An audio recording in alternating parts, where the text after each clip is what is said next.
ازيكم شباب، عاملين ايه؟ معاكم علاء. وعارف ان انا بقالي فتره مبطل فيديوهات يعني على اليوتيوب وكده، بس الكاميرا بتاعتي كان حاصل فيها مشاكل وكده فوقفت خلال يعني الفتره دي. النهارده نتكلم عن اخر فيديو كليب انا صورته، كان الاورتيجا فيتشر احمد نافع، كان اسمه حسد.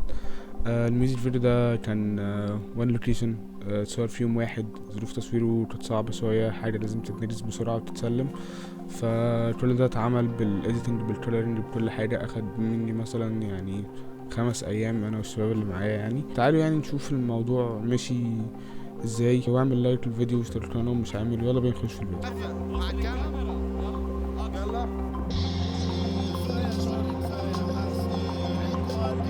يعني مثلا ده كان اللوكيشن ده هي جزيرة في وسط المية في الفيوم. اللوكيشن مش انا اللي جايبه اصلا، كمان حد يعني جايبه معانا كان في الشغل. فالمهم اللوكيشن معانا، ودي حاجة لازم تتصور بسرعة، وهي كانت فكرتهم اصلا انا ما نازل اصور فيديو انسكريبتد بدون اي تحضير او بدون اي حاجة. هم كانوا عملوا سكاوتنج او كان معاهم صور يعني وفيديوهات للمكان، فبعتوها لي قبل التصوير. فحاولت عليها اتخيل يعني كام كادر واقدر اروح ان انا اطلعهم هناك. فيعني المهم بدأنا التصوير. في الاول كنا وقت الفجرية كده. نزلنا ركبنا مركب وبعدين مشينا في المية عشان نروح للجزيرة دي. بدأت الأول يعني واحنا لسه رايحين، أصلا مكانش فيه لسه الأوتفيتس مش جاهزة وكده.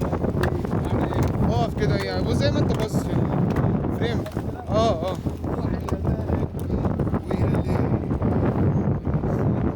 فكان باللبس اللي عليهم أخدنا كام تيك.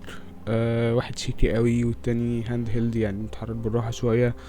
وبس يعني كنت بحاول اظبط الاكسبوجر كل شويه. كانت في نقط ميه جت على اللينس كمان، اخدنا بيها حاجات زي دي، كان شكلها روش قوي بعد التلوين كمان، وخلت الصورة كأن فيها بلوم كده. بعدين يعني وصلنا للجزيرة دي، قعدت ابص فيها في المكان الاول، يعني ايه انجلز ممكن تتاخد من هناك، مثلا نتحرك ازاي، هناخد كام تيت وهكذا. فالمهم يعني كنت ماشي اصلا طول اليوم بمبدأ ان اللي هو انا هصور تيتس كتير والايديتنج والكولرنج هم اللي طلعوا دول، بس يكون كل تيت متاخد صح، في كومبوزيشن، يكون فريم مخدوم كويس من جميع النواحي.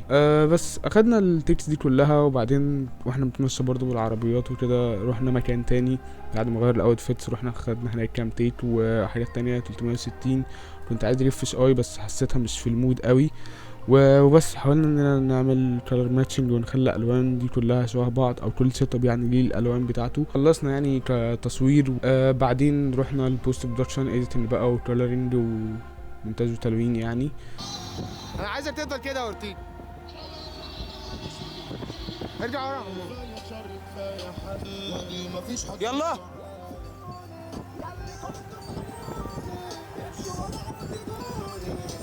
يعني البروسيس احنا الصراحة الماتيريال ذاكرناها كويس، اتفرجنا عليها على معظمها.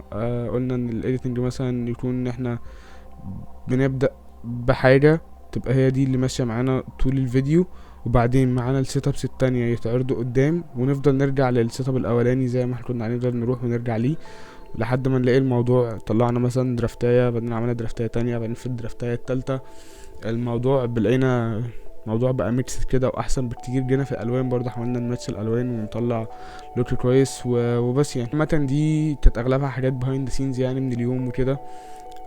حاولت ان انا يعني اصور حاجات على قد ما اقدر هناك. فده الكونسبت ده انت تاخده لو انت نازل تصور حاجه في نفس الظروف، حاجه عايز تنجزها بسرعه وفي نفس الوقت تبقى طالع بكواليتي كويسه.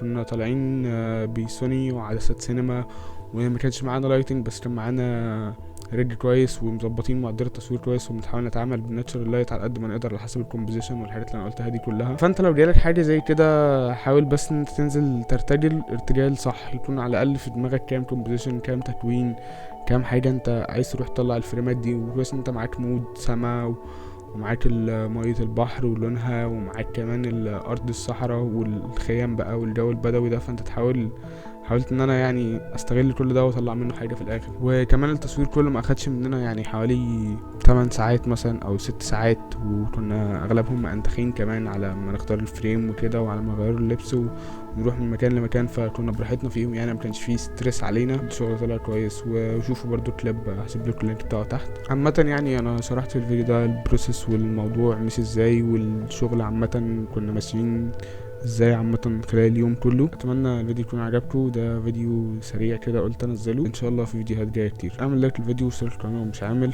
وسلام.